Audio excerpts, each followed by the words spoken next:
मैं एक सती आदमी हूँ, 2 + 2 4 समझता हूँ। मेरे लिए डायमेंशन क्या है? ऊपर नीचे, आगे पीछे, दाएं बाएं। आजकल दुनिया बात कर रही है चौथी डायमेंशन की, तो मुझे तो कुछ नजर ही नहीं आ रहा भाई। मैं तो चश्मे भी लगा रखे हैं, मुझे चौथी बात 5वीं 6ठी 10वीं 12वीं तक पहुंच गए हैं, हमें तो चौथी नजर नहीं आ रही।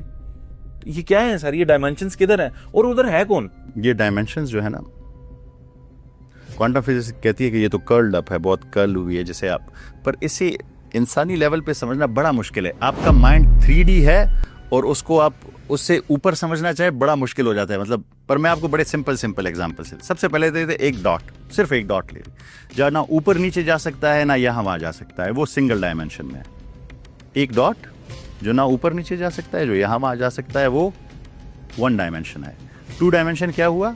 एक लाइन क्या है? ऐसे ऐसे जा सकती है, ठीक। इसके बाद हम आ गए 3 डायमेंशन। हम ऐसे ऐसे भी जा सकते हैं, आगे पीछे भी जा सकते हैं, ऊपर नीचे भी जा सकते हैं।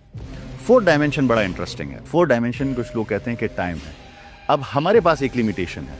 मैं अगर आपको इस कमरे में बंद कर दूं, इसमें कोई खिड़की दरवाजा ना हो, सब लॉक हो, और मैं आपको कहूं कि इस कमरे से बाहर निकल आएं, तो आपके पास क्या ऑप्शन है? आप राइट जाएंगे तो दीवार मिलेगी, आप लेफ्ट जाएंगे तो दीवार मिलेगी, आप आगे जाएंगे तो दीवार मिलेगी, आप पीछे जाएंगे तो दीवार मिलेगी, नीचे जमीन मिलेगी, ऊपर छत मिलेगी। निकल सकते हैं आप? नहीं निकल सकते, क्योंकि आप 3 डायमेंशन बीइंग है। आपके पास यही ऑप्शन है कि आप लेफ्ट राइट जाएं, आगे पीछे जाएं या ऊपर नीचे जाएं। ऊपर से 4 डायमेंशन आपको कहती है कि एक कदम पीछे लो और निकल जाओ। कितना सिंपल है। तुमको आप कहेंगे कि ये क्या, कैसे, कौन सा कदम पीछे लूं? अब जरा वो कौन सा कदम लेगा, जरा इसको समझे। आपको 3:50 पर कैद किया गया, वो कहेगा 3:49 पर जाओ और बाहर निकल जाओ, चले जाओ। अब मेरी बात समझ रहे हैं? क्या आप टाइम में आगे पीछे मूव कर सकते हैं? कैसे कर सकता हूँ? मैं तो नहीं कर सकते ना, क्योंकि कोई भी कैसे कर सकता है? हाँ, अब इसको जरा समझिए, ये थोड़ा कॉम्प्लेक्स है, कॉम्प्लिकेटेड है, इसको जरा आपने समझना हो। टाइम में हम ना पास्ट में जा सकते हैं और ना फ्यूचर में जा सकते हैं। ये ऐसे है जैसे एक कन्वेयर बेल्ट जा रहा है और आप उस पर जा रहे हैं, आपकी मर्जी हो या ना हो। अगर आसिफ साहब कहें कि नहीं मैंने नहीं जाना आगे, आपके पास ऑप्शन है कि ना फ्यूचर टाइम आगे ना बढ़े, नहीं। या आप कहें कि मैं पीछे जाऊं, नहीं है। बस ये कन्वेयर बेल्ट मुझे ड्रैग करेगा, वो आपको ड्रैग करता। साइंस कहती है, आप डॉक्टर किप थॉर्न है, नोबेल विनिंग फिजिसिस्ट है, नोबेल प्राइज उन्होंने जीता हुआ है। वो हायर डायमेंशनल बीइंग्स को, जो हमसे ऊपर की डायमेंशन है, उसको कैसे एक्सप्लेन करते हैं, जरा सुनिएगा। एक मूवी में, इंटरस्टेलर में, कूपर एक मेन कैरेक्टर है जो ब्लैक होल से गुजरता हुआ एक 4th डायमेंशन, या अगर टाइम को आप 4th लेते हैं तो 5th डायमेंशन में टेज़रेक्ट में पहुंच जाता है। टेज़रेक्ट क्या है? ये एक 4th डायमेंशन ऑब्जेक्ट है। जैसे कमरा 3 डायमेंशन है, वो एक 4th डायमेंशन है।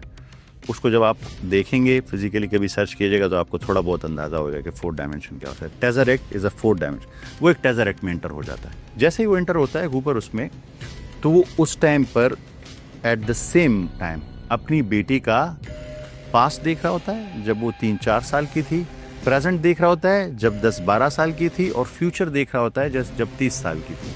मतलब जब वो हायर डायमेंशन में गया तो उसके लिए टाइम ऐसे हो गया जैसे हमारे लिए स्पेस है।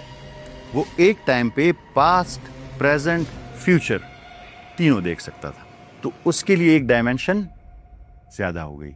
इसलिए मैं कह रहा हूँ ये बड़ा थोड़ा कॉम्प्लिकेटेड। मैं समझ रहा हूँ, तो हम लोग स्पेस में तो यहाँ वहाँ जा सकते हैं, टाइम में नहीं जा सकते। जो हमसे ऊपर के डायमेंशन के लोग अगर हैं, वो शायद टाइम में भी यहाँ वहाँ जा सकते हो। शायद उनके लिए स्पेस में भी, जैसे क्वांटम फिजिक्स कहती है कि बहुत कर्ल्ड अप डायमेंशंस हो कोई, वो उसमें भी मूव कर सकती हूँ, उसके अलावा डायमेंशंस हो। ये मैंने जो एक्सप्लेनेशन दी, ये सिर्फ एज एन एग्जाम्पल दी। इसको पूरी तरह समझना अभी इंसानियत के लिए पॉसिबल नहीं है, यहाँ तक समझ सकते।